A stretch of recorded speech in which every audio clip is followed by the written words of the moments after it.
चलो आज structure of atom को मैं सबसे खास चीज़ इस चैप्टर का मेन हीरो को एक्सपोज करने वाले हैं। आ रहा समझ में क्या? यानी कि एटम को हम लोग क्या करने वाले हैं? एक्सपोज करने वाले हैं। बहुत हो गया, बहुत छोटा छोटा बोल दिया गया इसको। आ रहा समझ में? अब इससे भी छोटी चीज़ों को एक्सपोज करेंगे। तो क्लास 9th का केमिस्ट्री सीबीएसई बोर्ड से स्टार्ट करते हैं। ये सब जो गलत चीज़ें तुम लोग पढ़ रहे थे, क्या एटम सबसे छोटा पार्ट है, उसके ऊपर से पर्दा हटाया जाए, क्लियर है, और देखा जाएगा भैया क्या है, क्या एटम सच में छोटा पार्ट है। सबसे पहले कनेक्शन करते हैं कि अभी जो तुम चैप्टर पढ़ के आए हो केमिस्ट्री का, एटम्स एंड मॉलिक्यूल्स, उसके बाद जरूरत ही क्यों पड़ा स्ट्रक्चर्स ऑफ एटम का? उसके बाद जरूरत ही क्यों पड़ा स्ट्रक्चर ऑफ एटम का? तो सबसे पहले what was the basic questions in the previous chapter? Previous chapter में सबसे बेसिक क्वेश्चन क्या था कि मैटर किससे बना है? यही था प्रीवियस चैप्टर में क्वेश्चन कि मैटर जो है वो किससे बना है। जहाँ कि हम लोगों ने ये चीज़ सीख लिया था, ये लर्न कर लिया था कि जो मैटर है वो छोटे छोटे पार्टिकल से मिलकर बना है। तो उसी पार्टिकल्स को हम क्या कहते थे? एटम कहते थे। ये हमने प्रीवियस चैप्टर में सीखा है, क्लियर है? यानी atom the basic building blocks of the matter, ये बोल सकते हैं। जैसे सेल जो था वो फंडामेंटल यूनिट्स था किसका? लाइफ का। वैसे ही एटम जो है वो क्या है? बेसिक बिल्डिंग से ब्लॉक है मैटर का, सबसे छोटा पार्ट है मैटर का। ये पिछले वाले चैप्टर हम लोग पढ़ के आए। साथ ही साथ हम लोग वो देखे थे कि where did the ideas of the atoms come from. ये आइडियाज कहाँ से आया एटम का, किस जगह से आया एटम्स का ये आइडियाज? तो अभी प्रीवियस चैप्टर में हमने उसका पूरा हिस्ट्री देखा था, पूरा हिस्ट्री स्टडी किया था। आ रहा समझ में? ये देखो मैटर को तोड़ा गया तो एकदम छोटा छोटा, एकदम छोटा छोटा जो है इसका पार्टिकल दिख रहा है, दिख रहा है ना? इससे भी छोटा होता है एटम, यानी जो हमें दिखता ही नहीं है नेकेड आई से। क्लियर है क्या कह रहे हैं? इतना छोटा होता है एटम। यही चीज प्रीवियस चैप्टर में हम लोग पढ़े हैं। साथ ही साथ इसका हिस्ट्री में ये देखे थे कि जो महर्षि कनक जी हैं, जो इंडियन फिलोसोफर थे, क्लियर है क्या कह रहे हैं? इन्होंने क्या बताया था कि if you divide matter repeatedly, अगर तुम मैटर को रेपिटेडली डिवाइड करते जाओगे, रेपिटेडली लगातार डिवाइड करते जाओगे, लगातार डिवाइड करते जाओगे, लगातार डिवाइड करते जाओगे, लगातार डिवाइड करते जाओ, लगातार, देखो एकदम छोटा छोटा एकदम हो गया यही मैटर, इतना बड़ा। तो उसमें से जो एकदम छोटा सा कण होगा, एकदम छोटा सा, एकदम जो दिख नहीं रहा है, सपोज दैट मानो वो कण ये रहा, ठीक है, अब इसके बाद टूट ही नहीं रहा, अब कहानी यहीं पे आके स्टॉप हो गया। तो उसको महर्षि कनक जी ने क्या बताया था? परमाणु बनाया था, बताया था। बताया था ना?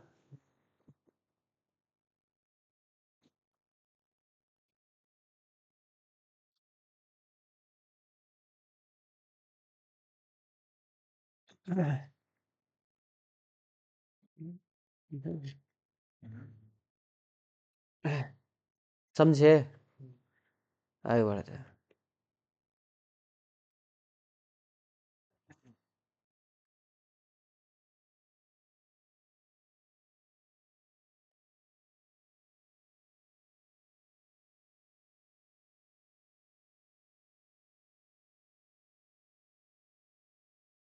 सर्टेन स्टेजेस, कुछ स्टेजेस के बाद we get a particle that can not be divided further. इन्होंने बनाया कुछ स्टेज के बाद जो है पार्टिकल्स को डिवाइड नहीं कर पाते हैं, और उसी स्मॉलेस्ट पार्टिकल को इन्होंने क्या बताया था? परमाणु बताया था। यही की कंसेप्ट था कि matter is divisible up to a limit, यानी मैटर को हम एक लिमिट तक डिविजिबल क्या कर सकते हैं, तोड़ सकते हैं, एक लिमिट तक तोड़ सकते हैं। ठीक है, आ रहा समझ में। उसके बाद वो टूटेगा ही नहीं। ये किसने बताया? महर्षि कणक जी ने बताया था। अभी प्रीवियस चैप्टर का कनेक्शन बस जोड़ रहे हैं हम लोग। समझ में आ रहा है क्या कह रहे हैं? इसके बाद जो साइंटिस्ट आए थे उनका नाम था कत्यामा जी। यही आए थे, यही चीज़ हम लोग पढ़े थे। ये एक इंडियन फिलोसोफर परमाणु को नॉर्मली ये बोले थे क्या जी, परमाणु जो है वो नॉर्मली जो है वो एग्जिस्ट करता है कंबाइंड फॉर्म में, यही बताया था वो। हाँ, और these combined form created the different types of matter we see. यानी डिफरेंट टाइप्स ऑफ मैटर्स के जो है वो बहुत सारे डिफरेंट टाइप्स ऑफ मैटर्स के कंबाइंड फॉर्म जो है हमें देखने को मिलते हैं। और यही जो कंबाइंड फॉर्म है एटम्स का, ये कंबाइन करके डिफरेंट डिफरेंट टाइप्स के मैटर बना लेता है। ये छोटे छोटे एटम्स थे, इनको जब हमने जोड़ा, एक किया, तो वो क्या बन गया? ये किसने बताया? ये बताया था कत्यामा जी ने। आ रहा समझ में क्या कह रहे हैं? यानी कि atoms combine to form a matter. ये सिंपल सा उन्होंने बताया था कि एटम को कंबाइन करके क्या बनाया गया? मैटर बनाया गया। इसके बाद आया डेमोक्रेटस और ल्यूसिफस। ग्रीक फिलोसफर है, जिसमें डेमोक्रेटस ने क्या बताया? डेमोक्रेटस ने बताया कि if we keep dividing matters, हम डिवाइड करते जाते हैं मैटर्स को, तो एक स्टेज पर आते हैं जहाँ पर डिवीजन करना जो है वो नॉट पॉसिबल सा हो जाता है। ठीक है, और उसी इनडिविजिबल पार्टिकल्स को हम क्या कहते हैं? जो कि सेम इसी चीज को तो किसने बताया था? महर्षि कणक जी ने बताया था। ल्यूसिफिस ने भी जो है वो सपोर्ट किया था इनके आइडियाज को, support the same ideas. Democritus के आइडियाज को इन्होंने सपोर्ट किया था, जहाँ पे क्या बोला गया था कि matter has smallest individual particles. आ रहा समझ में? यानी सपोर्ट किया गया एटॉमिक कंसेप्ट्स को इनके द्वारा। डेमोक्रेटस के आइडियाज को इन्होंने सपोर्ट किया एक तरीके से बोले तो। सो एट द एंड एटम्स का जो मीनिंग बैठा है कि वो इंडिविजुअल है। ठीक है, उसको तोड़ा नहीं जा सकता है। की आइडियाज था कि एटम इज इंडिविजिबल। पिछले वाले चैप्टर में इतने सारे जो है ग्रीक फिलोसोफर, इंडियन फिलोसोफर का जो है वो थ्योरी देख देख कर एक चीज दिमाग में बैठ गया कि एटम को हम इंडिविजिबल बोलते हैं। यानी अब उसके बाद चीजें टूटता नहीं है। ठीक है, एनसीईआरटी में लाइन भी लिखी हुई है इसके बाद, इन सारे साइंटिस्ट फिलोसफर्स के बाद, all these ideas were philosophical. यानी ये सारे आइडियाज फिलोसफिकल थे, कोई थ्योरिटिकल या कोई एक्सपेरिमेंटल प्रूफ अभी तक नहीं था। 18th सेंचुरी तक अभी तक कोई भी थ्योरेटिकल प्रूफ नहीं था। यानी एंशिएंट टाइम से लेकर के, एंशिएंट टाइम के फिलोसफी से लेकर के 18th सेंचुरी तक साइंस में अभी तक कोई theoretical proof, experimental theoretical proof नहीं दिया गया था। सिर्फ फिलोसफिकल था, यानी सिर्फ सोचा गया हुआ था कि ऐसा हो सकता है।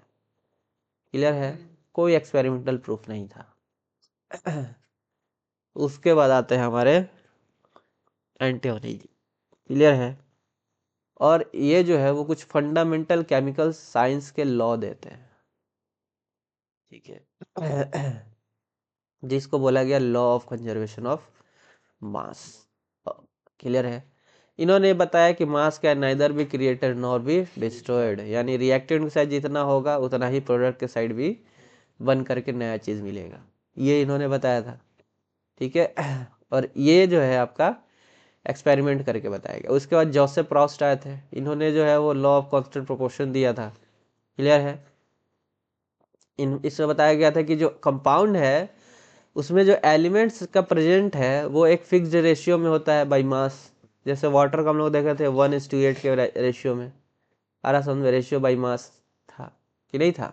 तो ये कौन दिया? जोसेफ प्रॉस्ट ने दिया था। ये देखो सारा रिवीजन हो गया हमारा। उसके बाद हमारे आए थे ऐसा स्टूडेंट जो छाप देता है। आ रहा समझ में? जो इंटेलिजेंट स्टूडेंट है उनका थ्योरी पार्ट को क्या कर लेता है, धड़ाक से छाप देता है उससे पहले, सबका सुन करके अरे अपने थ्योरी में सब ऐड कर देता है। तो वो थे जॉन डेल्टन का एटॉमिक थ्योरी, जॉन डेल्टन ने दिया, जिसमें उन्होंने कुछ चीज़ें बताया एटम्स के बारे में कि all matter is made up of atoms. Clear है? दूसरा, एटम इनडिविजिबल है। तीसरा कि केमिकल रिएक्शन में एटम्स का जो है वो नाइदर भी क्रिएटेड और नॉर भी डिस्ट्रॉयड, ना ही वो क्रिएट होता है ना ही डिस्ट्रॉय होता है। वही लॉ ऑफ कांस्टेंट प्रोपोर्शन कूट देंगे, law of conservation of mass है ये, कांस्टेंट प्रोपोर्शन बोल रहा है सब। एटम्स जो है वो सेम एलिमेंट से बनता है जिसका सेम मास भी होता है, इन्होंने बताया था। और फिर बोला था कि एटम कंबाइन करता है एक simple whole number of ratios. ठीक है, ये था कॉन्सेप्ट, ये इन्होंने बताया था। ठीक है, और ये जो था ये सबसे पहले साइंटिफिक एटॉमिक थ्योरी था, यानी कि रिसर्च करके था, यानी कि पीछे तक जितने भी फिलोसफर ने जो भी चीज़ बताया था वो सब इनके थ्योरी में दिख रहा था। समझ में आ रहा है क्या कह रहे हैं? तो बस यहीं से चीज़ें होने लगी, यहाँ तक कि जो एटम्स को जो है वो क्या कंसिडर कर दिया गया कि एटम एक सॉलिड पार्टिकल है, एटम इंडिविजिबल है, और इसका जो स्ट्रक्चर है वो लेस पार्टिकल से, यानी बहुत छोटे छोटे पार्टिकल से जो है वो बना हुआ है। एटम एकदम छोटा पार्टिकल है, लेस पार्टिकल्स, ना के बराबर। क्लियर है क्या कह रहे हैं? बस यहीं से ही काम स्टार्ट हो गया, यहीं से काम गड़बड़ाने लगा क्या। But here is where the problem starts. अब यहीं से प्रॉब्लम स्टार्ट हो गया कि डेल्टन ने बोला था कि एटम्स आर इंडिविजिबल,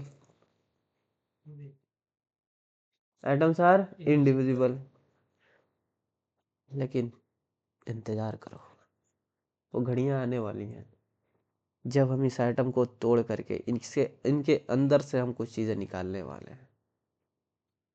क्लियर है क्या कह रहे हैं? जो मॉडर्न साइंस है भैया, क्योंकि देखो 18th सेंचुरी तक में तो जॉन डेल्टन के ही चीजें माना गया, 90 अप्रोक्सीमेट 90 ईयर्स तक, 90 ईयर्स तक जो है, 90 ईयर्स तक जॉन डेल्टन का ही थ्योरी को माना गया।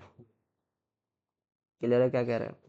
90 साल तक जो है जॉन डेल्टन का थ्योरी माना गया, तब तक गलत नहीं बोला गया कि नहीं आपने गलत बोला है। क्लियर है? उनके 90 साल तक उनके थ्योरीज को माना गया कि हाँ आप सही है, आप ही का थ्योरी माना जाए।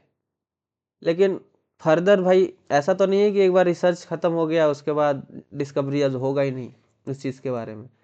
फर्दर भी साइंटिस्ट लगे पड़े थे एटम्स के ऊपर, डिस्कवरी कर रहे थे, चीज़ें कर रहे थे, आगे भी डिस्कवरी चल रहा था।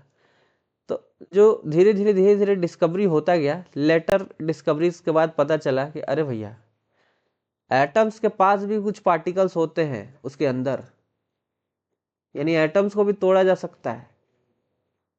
सिंपल सी बात है। दूसरा, atom is not a solid wall, atom एक सॉलिड वॉल नहीं है, जो कि ऊपर वाले थ्योरी में बोला गया था एटम्स को एक सॉलिड दिखाया गया था, जो कि सॉलिड है ही नहीं। तीसरा, एटम के पास पॉजिटिव, निगेटिव और न्यूट्रल पार्टिकल्स भी होते हैं उसके अंदर। बस यहीं से जो है हमारा नेक्स्ट चैप्टर का न्यू स्टार्ट हो जाता है, और हमारा नेक्स्ट चैप्टर है स्ट्रक्चर्स ऑफ एटम्स। समझ में आ रहा है क्या कह रहे हैं? यहीं से ही हमारा नेक्स्ट चैप्टर का न्यू स्टार्ट हो जाता है, और उसका नाम है स्ट्रक्चर्स ऑफ एटम। यानी इससे पहले वाले चैप्टर में हमने ये समझा कि एटम होता क्या है, इस वाले चैप्टर में पढ़ेंगे कि एटम के अंदर होता क्या है। जो पिछले वाले चैप्टर में ये बता के छोड़ दिया गया कि एटम एक इंडिविजुअल पार्टिकल्स है, उसको इस चैप्टर में पढ़ने वाले हैं कि नहीं भैया एटम एक डिविजिबल पार्टिकल है, उसको तोड़ा जा सकता है और उसके अंदर कुछ चीजें हैं। समझ में आ रहा है क्या कह रहे हैं? जिसको हमको पढ़ना है, तो वो चीजें यहाँ पढ़ेंगे। यहाँ इस चैप्टर में आकर के सीधे हमारा क्वेश्चन ही चेंज हो जाता है। क्वेश्चन ये हो जाता है कि इज द एटम इंडिविजिबल और नॉट, सबसे पहला क्वेश्चन। दूसरा, what is inside the atoms. तीसरा, where is the positive charge. चौथा, निगेटिव चार्ज कहाँ है। और व्हाट कैरीज द मास, इनमें से कौन जो है वो मास को कैरी करता है, कौन नहीं करता है। So that's is why we will study. इसलिए हम क्या करेंगे स्टडी, इसलिए हम स्टडी करेंगे कि भैया ये इलेक्ट्रॉन कौन सा जंतु है, कौन सा प्राणी है, ये प्रोटॉन कौन सा प्राणी है, ये न्यूट्रॉन कौन सा प्राणी है। और फिर कुछ थ्योरीज देखेंगे थॉमसन का, जे थॉमसन, उसके बाद रदरफोर्ड का, उसके बाद कुछ बहुत मॉडल देखने वाले हैं। क्लियर है? ये सारे कुछ थ्योरीज हैं, वो चीज़ें देखेंगे इस चैप्टर्स के अंदर। समझे कि नहीं समझे?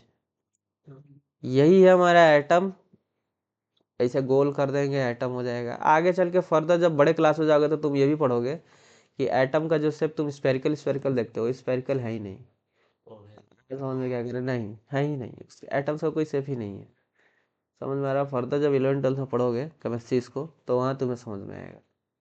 और एक चीज़ ध्यान रखना, 10th का केमिस्ट्री के बाद जो 12th का केमिस्ट्री होता है, 11th 12th का, 10th का साइंस, 10th का फिजिक्स के बाद जो 11th 12th का फिजिक्स होता है, वो 11th 12th का फिजिक्स नहीं होता है, वो फिजिक्स और मैथ का मिक्सचर होता है। आ रहा समझ में क्या कह रहे हैं? यहाँ तो थ्योरी थ्योरी है ना, वहाँ दोनों ही है, भरा पड़ा है, पकड़ाने लगोगे तो ऐसा नहीं है कि नहीं समझ में आएगा। शुरुआत में दिक्कत होगा, क्योंकि अचानक से 10th के बाद लेवल बढ़ता है। 10th का लेवल अगर ये है तो 11th 12th का लेवल वो है, सीलिंग है। समझ में आ रहा है क्या कह रहे हैं? क्योंकि अचानक से लेवल बढ़ता है। समझ में आ रहा है क्या कह रहे हैं? 8 9 10 कुछ है ही नहीं।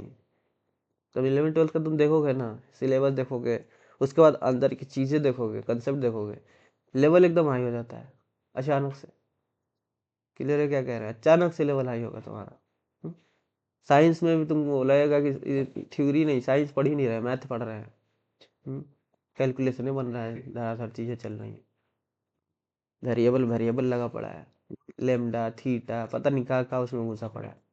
हाँ, इंटीग्रेशन डिफरेंशिएशन, पता नहीं क्या क्या घुसा पड़ा है, पगलाने लगेंगे।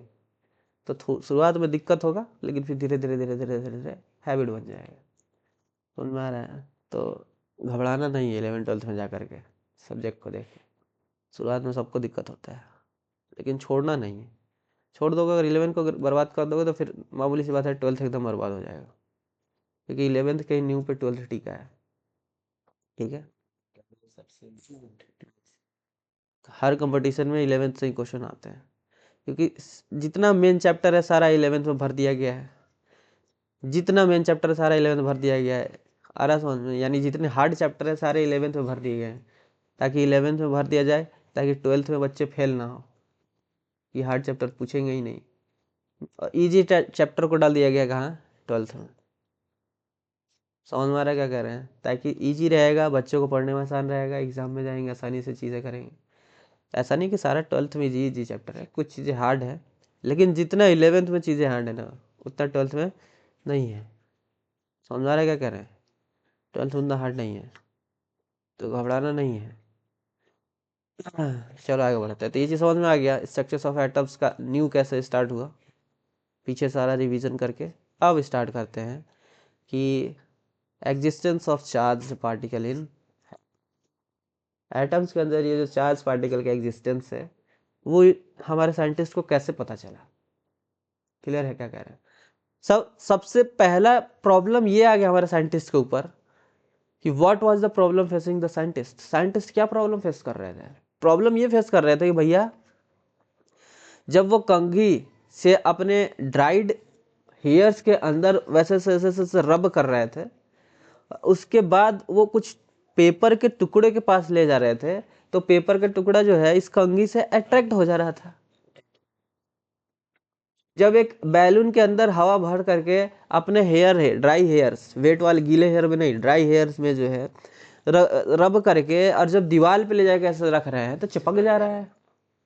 साइंटिस्ट के ऊपर तो सबसे बड़ा प्रॉब्लम ये आ गया कि ये क्या हो रहा है।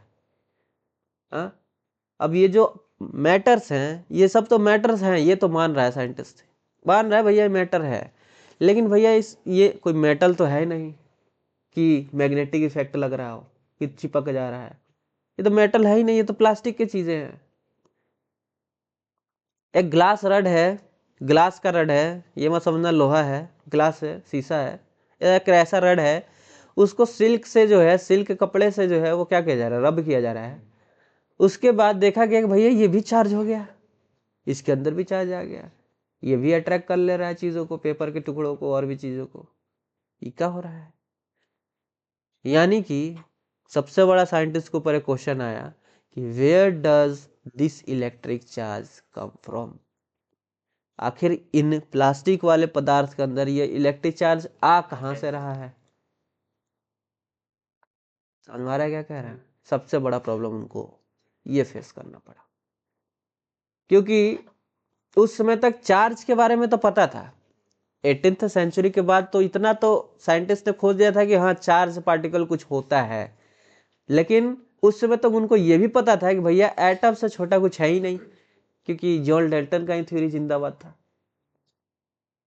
और उनके थ्योरी में साफ साफ लिखा था कि एटम इज इनडिविजिबल। हाँ, लेकिन जब अगर एटम इंडिविजिबल है और ये सारे मैटर्स है और मैटर बनता है एटम से, और एटम के बाद इंडिविजिबल है और एटम के अंदर कोई चार्ज, ऐसा चीज हम लोग पढ़े नहीं है कि एटम के पास चार्ज होता है, तो फिर ये इस पे चार्ज आ कहां से रहा है? साइंटिस्ट का सबसे बड़ा यहाँ पर डाउट ये निकला। और जैसे ये सब डाउट आया तो फिर से रिसर्च करना बहुत तेजी तरीके से स्टार्ट हुआ कि नहीं नहीं नहीं भैया, कुछ तो हम लोग छोड़ रहे हैं, कुछ तो ऐसा चीज है जो हम छोड़ रहे हैं, एटम्स के अंदर की चीजों को हम नहीं निकाल पा रहे हैं, कुछ तो ऐसा चीजें हैं जो हम छोड़ रहे हैं। दूसरा, 18th सेंचुरी से पहले एटम्स के बारे में इतना जानकारी ना निकालने का भी कारण था, क्योंकि भैया एटम इतना छोटा पार्टिकल है कि इसको हम नॉर्मल कन्वेंशनल माइक्रोस्कोप से देख नहीं पाते हैं, इसके लिए एसटीएम की ज़रूरत पड़ता है, और उस समय पर इतना हाई माइक्रोस्कोप का होना इम्पॉसिबल सा है। समझ में आ रहा है? ये तो अब आजकल के उसमें तो इन्वेंशन हुआ है सब चीज़ों का। समझ में आ रहा है क्या कह रहे हैं? इस वजह से एटम्स का ज़्यादा जानकारी ना निकाल पाना सबसे मेन कारण वो भी था। समझ में आ रहा है क्या कह रहे हैं? चलो, तो डेली लाइफ ऑब्जर्वेशन से ये सब चीज़ तुम देखते होगे, करते होगे, ठीक है। जो भी पढ़े हम लोग, तो यही जो है साइंटिस्ट के सामने सबसे बड़ा जो है वो सवाल खड़ा हुआ, ठीक है। तो जो ये इलेक्ट्रिकली चार्ज ऑब्जेक्ट है वो अट्रैक्ट करते हैं अनचार्ज ऑब्जेक्ट को, यानी जो तुम्हारा कंघी था इलेक्ट्रिकली चार्ज हो गया, अब वो अनचार्ज्ड पेपर को क्या करता है? अट्रैक्ट करता है अपनी ओर। कैसे? तो by inducing an opposite charge on them, यानी कि उस जो पेपर है, पेपर के टुकड़े पे अगर तुम्हारा जो वो है कंघी है निगेटिवली चार्ज हो गया, ठीक है, तो पेपर के टुकड़े पे जहाँ पे इसको तुम टच कराने ला रहे हो वहाँ पे अपने आप जो है ये निगेटिव चार्ज इस पेपर के ऊपर पॉजिटिव चार्ज जनरेट करवा देगा। आ रहा समझ में क्या कह रहे हैं? और इसके जस्ट अपोजिट साइड, इस साइड में निगेटिव चार्ज जनरेट हो जाएगा अपने आप। इस निगेटिव चार्ज को जैसे ही तुम पास ले आओगे इस ऑब्जेक्ट के, तो अपने आप इसके ऊपर पॉजिटिव चार्ज इस साइड और नेगेटिव साइड इस साइड जनरेट हो जाता है। इसी को इंड्यूजन कहते हैं, इसी को इंडक्शन कहते हैं। इसी को क्या कहते हैं? इंडक्शन। इंडक्शन का मतलब है कि charge rearrange inside the अनचार्ज object is called induction. अनचार्ज object के अंदर जो चार्ज रीअरेंज हो जाता है, अगर पॉजिटिव चार्ज आ रहा है तो इस तरफ निगेटिव निगेटिव अरेंज हो जाएगा, पॉजिटिव इधर आ जाएगा। अच्छा, ये निगेटिव पॉजिटिव आ कहाँ से रहा है मैटर के अंदर? तो पता है हमको। अच्छा, अभी कहाँ पता है? लेकिन अभी एक चीज़ ध्यान रख लो कि एटम जो है वो कैसा होता है? न्यूट्रल होता है। एटम कैसा होता है? न्यूट्रल होता है। आ रहा समझ में? न्यूट्रल का मतलब है कि इसके अंदर जितना पॉजिटिव चार्ज होगा उतना ही निगेटिव चार्ज होता है। हम लोग पढ़ चुके हैं, number of proton number of electron की इक्वल होता है। याद करो, यानी जितना पॉजिटिव चार्ज उतना निगेटिव चार्ज होता है, इसलिए वो न्यूट्रल हो जाता है। तो जैसे ही एक चार्ज बॉडी को तुम इसके पास ले आओगे, तो जो पॉजिटिव और निगेटिव एक साथ बैठे थे उसमें से पॉजिटिव अगर चार्ज आ रहा है इसके पास, तो निगेटिव वाला इसके तरफ अट्रैक्ट होगा, क्योंकि हमको पता है कि like charge repel each other. Like charge क्या करते हैं? लाइक चार्ज रिपेल कर देते हैं। वहीं पे अनलाइक चार्ज क्या कर लेते हैं? अट्रैक्ट कर लेते हैं। अनलाइक चार्ज क्या कर लेते हैं? अट्रैक्ट कर लेते हैं। ये चीज़ हमें पता है। इसलिए जब पॉजिटिव चार्ज इसके तरफ आ रहा था तो निगेटिव वाले इसके तरफ अट्रैक्ट होने लगा, और जस्ट इसके अपोजिट में पॉजिटिव वाला इधर आ गया, भाग गया इससे, क्योंकि लाइक चार्ज दूर हो जाते हैं। तो देखो, पॉजिटिव वाला एकदम इस कोने में आ गया जो इस मैटर के अंदर था, और निगेटिव वाला उसके तरफ अट्रैक्ट होने लगा। तो जो एक चार्ज बॉडी के आने से जो एक अनचार्ज बॉडी है वो अपना चार्ज को अरेंज कर देता है, आ रहा समझ में? उसी को ही हम क्या कहते हैं? इंडक्शन कहते हैं। उसको ही हम क्या कहते हैं? इंडक्शन कहते हैं। ये जी समझ में आया? तो एक चार्ज ऑब्जेक्ट है जो अट्रैक्ट करता है अनचार्ज ऑब्जेक्ट को, क्लियर है क्या कह रहे हैं? एक चार्ज ऑब्जेक्ट किसको अट्रैक्ट करता है? अनचार्ज ऑब्जेक्ट को अट्रैक्ट कर लेता है इलेक्ट्रिकली। सो फिर से वही, क्या इसका मतलब है कि ये कंघी हुआ चार्ज हेयर पे रब करने से। साइंटिस्ट को अब ये समझ में आ रहा है धीरे धीरे रिसर्च करने से कि अच्छा हमने रब किया तो इसके ऊपर चार्ज हो गया ये कंघी। अब साइंटिस्ट के ऊपर ये क्वेश्चन था कि इसके ऊपर चार्ज आ कौन सा रहा है, पॉजिटिव वाला कि निगेटिव वाला। तो फिर उनको समझ में आया कि अच्छा इसके ऊपर निगेटिव चार्ज आ रहा है। कैसे? क्योंकि अभी धीरे धीरे रिसर्च कर रहे थे, अभी उनको वैसे भी अभी तुरंत नहीं पता चला कि अच्छा इसके ऊपर निगेटिव चार्ज आ रहा है। आ रहा समझ में? अभी बस उनको ये पता चला कि हाँ इसके ऊपर भैया कोई चार्ज तो आ रहा है। अच्छा चलो उस इस कंसेप्ट को बाद में बताएंगे जब वो थ्योरी पढ़ लेंगे तब। तो इतना समझो कि अभी इसके ऊपर क्या आ रहा है, चार्ज आ रहा है। अभी निगेटिव आ रहा है कि पॉजिटिव आ रहा है, आ रहा समझ में? ये इनको नहीं पता चला। वैसे निगेटिव ही आएगा। क्यों? क्योंकि हमको पता है कि इलेक्ट्रॉन जो है वो न्यूक्लियस के बाहर रहता है। आ रहा समझ में? और जब बाहर रहेगा और न्यूक्लियस जो है जैसे हम हमारे ऊपर जो है वो ग्रेविटेशनल फोर्स लग रहा था, हम आराम से बैठे हैं अर्थ के अंदर, नहीं लगा था तो हवा में तैरते रहते हैं। तो जैसे जैसे हम अर्थ से ऊपर जाते हैं यूनिवर्स की तरफ और बाहर निकल जाते हैं यूनिवर्स में, तो वहाँ तो हमको ग्रेविटेशन फील ही नहीं होता है। यानी जैसे जैसे हम अर्थ से दूर जाते हैं ग्रेविटेशनल फोर्स वीक होता जाता है। तो वैसे ही एटम के अंदर न्यूक्लियस होता है और न्यूक्लियस से जितना ज़्यादा इलेक्ट्रॉन दूर रहेगा उतना ही उसके ऊपर न्यूक्लियस पावर क्या रहेगा, न्यूक्लियर पावर वीक रहेगा। तो जो आउटर मोस्ट में जो इलेक्ट्रॉन होते हैं उन्हीं को रबिंग करते दौरान वो आउटर मोस्ट वाला इलेक्ट्रॉन बाहर निकल जाता है। और जो प्रोटॉन है चाहे न्यूट्रॉन है वो तो बाहर निकल ही नहीं सकते हैं क्योंकि एकदम न्यूक्लियस के अंदर ही वो बैठे हैं। तो उनको तो न्यूक्लियस पकड़ के रखा होगा, तो तुम कहाँ जाओगे? वो तो हमारे हाथ से दूर था इसलिए बाहर निकल गया, बच गया। लेकिन तुम तो भैया तुम पास में बैठे हो, हमारे पास बैठे हो। तो तुम्हारे क्या कह रहे हैं? इस वजह से इनके अंदर क्या आ जाता है, निगेटिव चार्ज जो है वो आ जाती है। क्लियर है क्या कह रहे हैं? क्लियर हुआ कि निगेटिव चार्ज ही क्यों आता है? वैसा भी पढ़ेंगे आगे। तो ग्लास रॉड के अंदर भी सेम वही क्वेश्चन के रब किया गया सिल्क से, तो जो है इनके ये क्या हो गया, चार्ज हो गया। तो क्वेश्चन ये है कि where did the charge in the come, ये कम के अंदर चार्ज आ कहाँ से रहा है, ये ग्लास रॉड के अंदर चार्ज आ कहाँ से रहा है। अभी भी साइंटिस्ट के ऊपर यही क्वेश्चन था, अभी साइंटिस्ट का सेम क्वेश्चन था।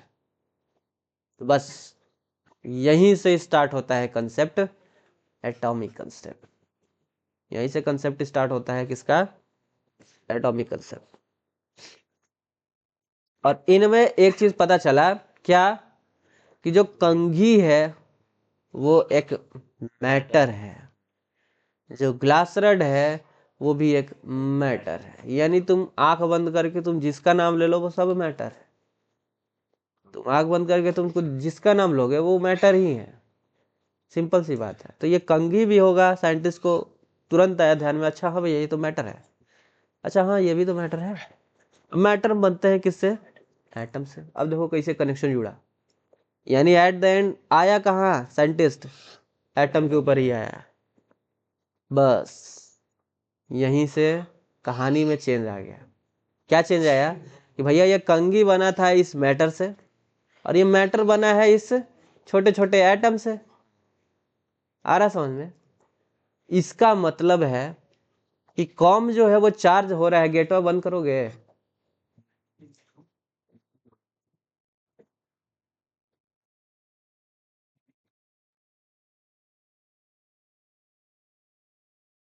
का मतलब ये जो कॉम है वो चार्ज हो रहा है, चार्ज हो रहा है। ग्लास रड जो चार्ज हो रहा है, इनके पास कुछ ना कुछ फिर ये एटम ही कुछ कर रहा है। इनके अंदर जो एटम है यही कुछ ना कुछ ही जो है वो कर रहा है। आ रहा समझ में क्या कह रहा है? यानी कि इसका मतलब है कि इस एटम के अंदर ही ये कुछ चार्ज पार्टिकल हैं, इनसाइड एटम के अंदर ही ये चार्ज पार्टिकल हैं। क्लियर है? क्योंकि एटम से ही मिलकर ये मैटर बना है और एटम से मिलकर बना है, तो भैया एटम के अंदर ही ये कुछ ना कुछ चार्ज पार्टिकल हैं जो बाहर निकल करके इस कॉम के ऊपर आ रहे हैं रब करने से।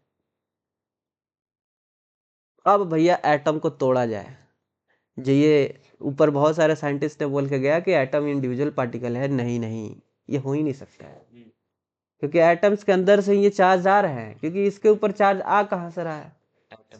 ना ये मेटल है ना कुछ है, तो ये आ कहाँ से रहा है charge?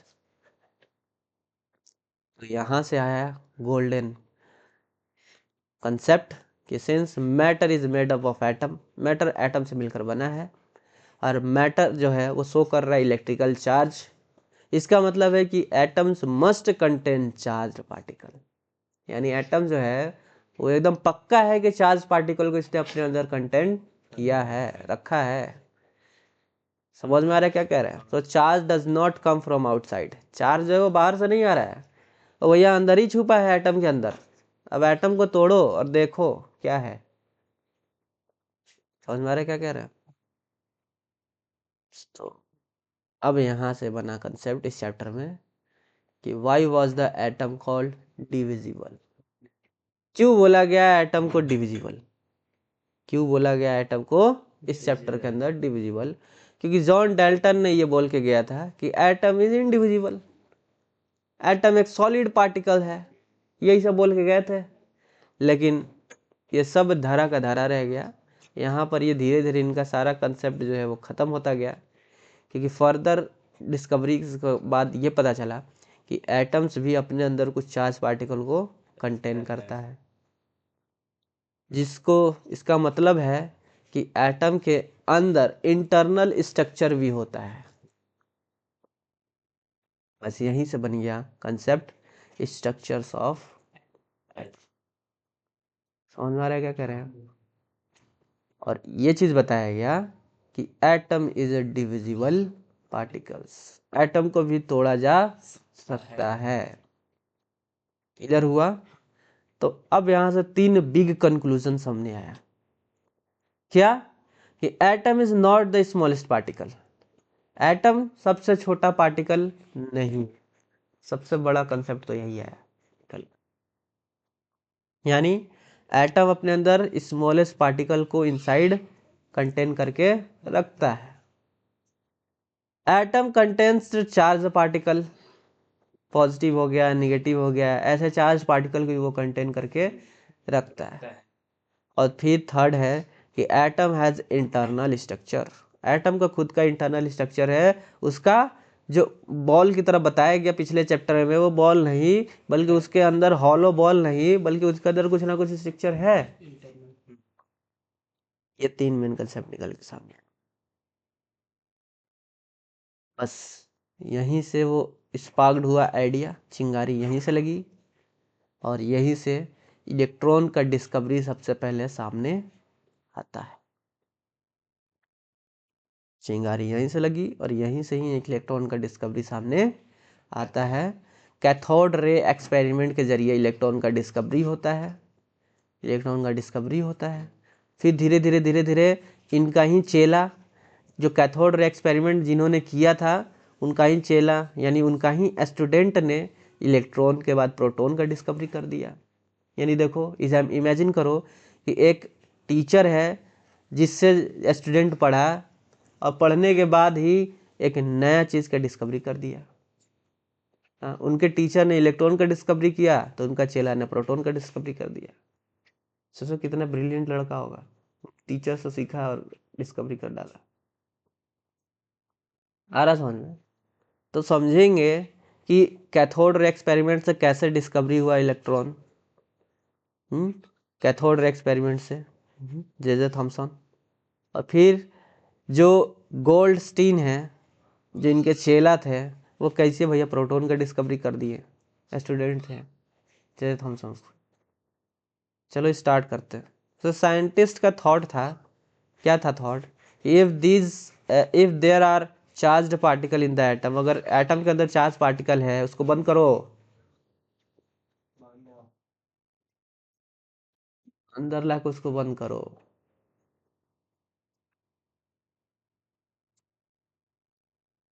They can be detect experimentally, तो यानी अगर एटम के अंदर चार्ज्ड पार्टिकल्स हैं तो हम उनको डिटेक्ट कर सकते हैं एक्सपेरिमेंट के द्वारा।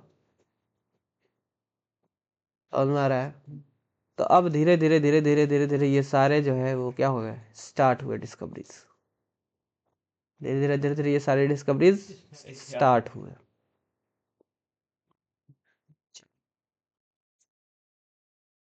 सो एक्सपेरिमेंट ने शो किया कि एटम जो है वो स्पॉन्ज पार्टिकल नहीं है।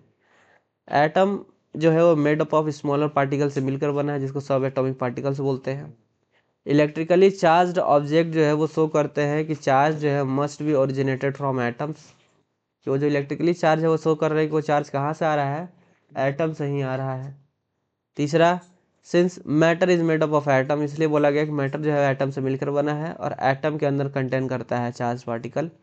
हेंस यहाँ से एक चीज़ पता चला है कि एटम एक डिविजिबल है और इसका इंटरनल स्ट्रक्चर भी है। सो मेन सब एटॉमिक पार्टिकल्स क्या क्या है, तो इलेक्ट्रॉन है, प्रोटॉन है और न्यूट्रॉन्स है। तो यहाँ से एक एनसीईआरटी का लाइन आता है कि the existence of electric charge on a matter prove that the atoms contain charge particles and hence are divisible.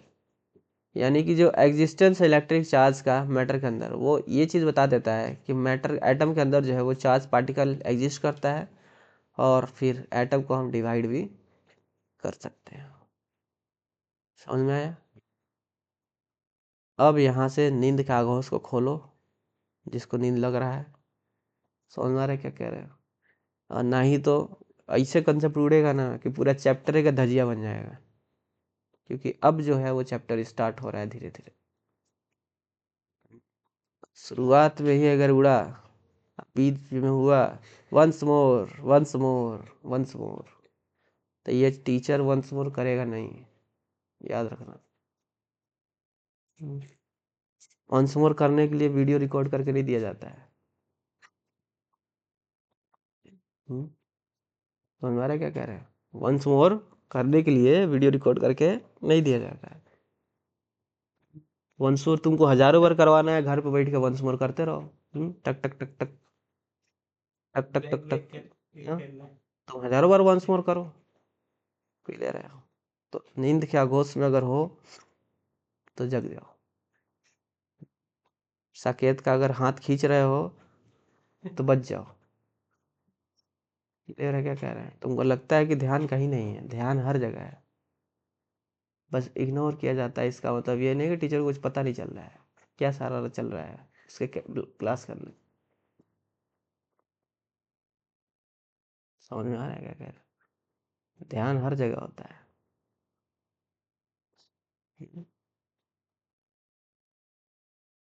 खींच रहे थे उसका जैकेट। स्टार्ट करते हैं। Dalton's atomic theories. Dalton's atomic theory. जो डाल्टन्स का एटॉमिक थ्योरी था वो क्या बोल के गया था भाई पिछले वाले चैप्टर में, कि according to Dalton's atomic theory, according to Dalton's atomic theory, ये इनिशियल आइडियाज था पिछले वाले चैप्टर्स का। डाल्टन जी, साहब जी, जॉन डाल्टन, याद करो, छापू इंसान। तो जो डाल्टन्स एटॉमिक थ्योरी है उसमें बोला गया था कि एटम्स जो है वो इनडिविजिबल है। इसका मतलब है कि अब उसको तोड़ा नहीं जा सकता है। क्लियर है क्या कह रहे हैं? लेकिन जो हमारा मॉडर्न व्यू आया उसके अंदर तो दिखा भैया एटम को तोड़ करके छोटे छोटे चीजें दिख रही हैं। आ रहा समझ में क्या कह रहे हैं? तो ये था जॉन डाल्टन का विजन, और ये है मॉडर्न विजन। क्लियर है क्या कह रहे हैं? तो यहाँ से एक्सपेरिमेंट के द्वारा डिस्कवरीज की जाएंगी और प्रूफ की जाएंगी कि एटम्स को हम डिवाइड कर सकते हैं और इसके अंदर सब एटॉमिक पार्टिकल्स मिलते हैं। समझ में आ रहा है क्या कह रहे हैं? तो इसके अंदर सब एटॉमिक पार्टिकल्स है किस किस चीज़ के, तो एटम्स को डिवाइड किया गया, तीन मेन सब एटॉमिक पार्टिकल्स मिले। सबसे पहला इलेक्ट्रॉन, जिसके ऊपर चार्ज नेगेटिव होता है। इसका इतना छोटा मास होता है कि नेग्लेक्ट ही कर दिया जाता है, एकदम छोटा मास होता है। यहाँ तक ये बताया गया है कि प्रोटॉन से अप्रोक्सीमेट जो मतलब इलेक्ट्रॉन का जो मास है उससे प्रोटॉन का मास जो है वो अप्रोक्सीमेट 2000 टाइम्स है। कितने टाइम्स है? 2000 गुणा है। आरा समझ में क्या कह रहे हैं? 2000 गुणा है इलेक्ट्रॉन का मास, सॉरी प्रोटॉन का मास। या ये बोलो कि प्रोटॉन का मास से 2000 गुणा, 2000 जो है वो कम जो है वो मास किसका है? इलेक्ट्रॉन का है। यानी इतना कम मास है, इतना कम मास है कि इसका मास को हम क्या कर लेते हैं? नेग्लेक्ट कर देते हैं। इसके मास को हम क्या कर देते हैं? नेग्लेक्ट कर देते हैं। इलेक्ट्रॉन के मास को। और इलेक्ट्रॉन जो है वो न्यूक्लियस के अराउंड क्या करता रहता है, रिवॉल्व करता रहता है, चक्कर लगाता रहता है। ये देखो यह इलेक्ट्रॉन, ये हमारे यहाँ पर है न्यूक्लियस, जिसके अंदर जीरो और पॉजिटिव दिख रहा है। जीरो का मतलब न्यूट्रॉन और पॉजिटिव का मतलब प्रोटॉन। तो ये न्यूक्लियस है, न्यूक्लियस के अराउंड हर जगह इलेक्ट्रॉन क्या कर रहा है, एक ऑर्बिट में चक्कर लगा रहा है। क्लियर है। तो इसके बाद proton, proton positive charge, positively charge होता है, और इस ये जो है वो न्यूक्लियस के अंदर रहता है। उसके बाद न्यूट्रॉन, जिसके ऊपर जीरो चार्ज होता है, न्यूट्रल होता है, और ये भी न्यूक्लियस के अंदर होता है। ये तीन सब एटॉमिक पार्टिकल्स थे, किसके, इलेक्ट्रॉन के, इलेक्ट्रॉन के, हाँ, एटम्स के। क्लियर हुआ। आगे बढ़ते हैं।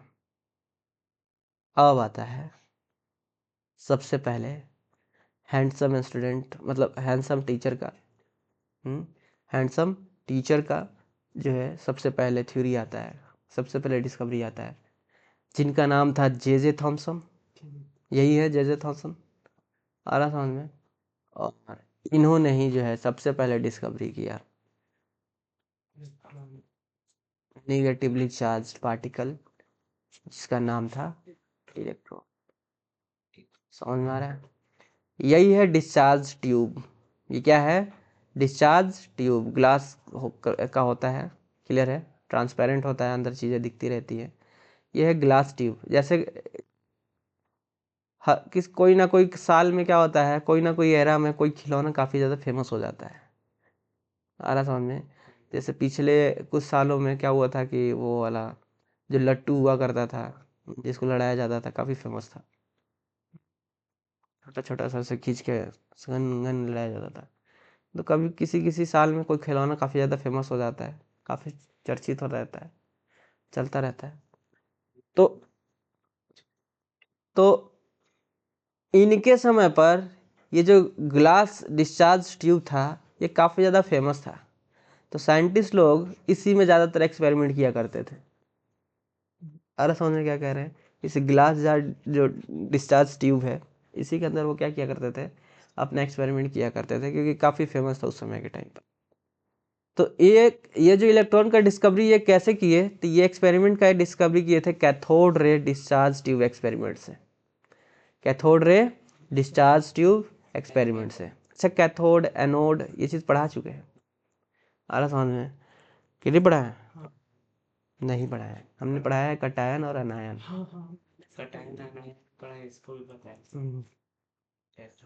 कटायन मतलब प्लस चार्ज और एनायन मतलब निगेटिव चार्ज, लेकिन इनमें उल्टा हो जाता है। समझ में आ रहा है। इसमें कैथोड का मतलब निगेटिव चार्ज और एनोड का मतलब पॉजिटिव चार्ज। ये चीज़ का ध्यान रखना है, यहीं पे लिख लो। कैथो प्लस है तो इसका मतलब कटायन होता है, और निगेटिव है इसका मतलब अनायन होता है। लेकिन उल्टा कंसेप्ट हो जाता है। इस कैथोड एथोड कैथोड और एनोड में बोलेंगे तो कैथोड का मतलब हो गया कि निगेटिव चार्ज, और एनोड का मतलब हो गया पॉजिटिव चार्ज, और यहाँ निगेटिव चार्ज होता है कैथोड। मतलब समझ में आ रहा है। चलो, तो ये है जे थॉमसन जी, जिनका अपना एक स्टूडेंट आएंगे गोल्ड ई एंस्टीन, आ रहा समझ में। वो फिर प्रोटॉन का डिस्कवरी करेंगे। सबसे पहले इनका डिस्कवरी देखते हैं, जो कि यूज़ किए cathode ray discharge tube experiment.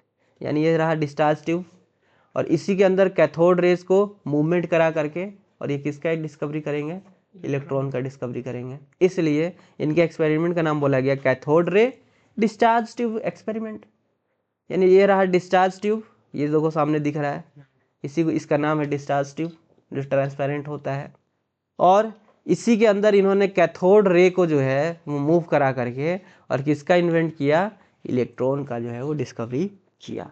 इसलिए इनके एक्सपेरिमेंट का नाम है cathode ray discharge tube experiment. Clear है, क्लियर हुआ। आगे बढ़ते हैं।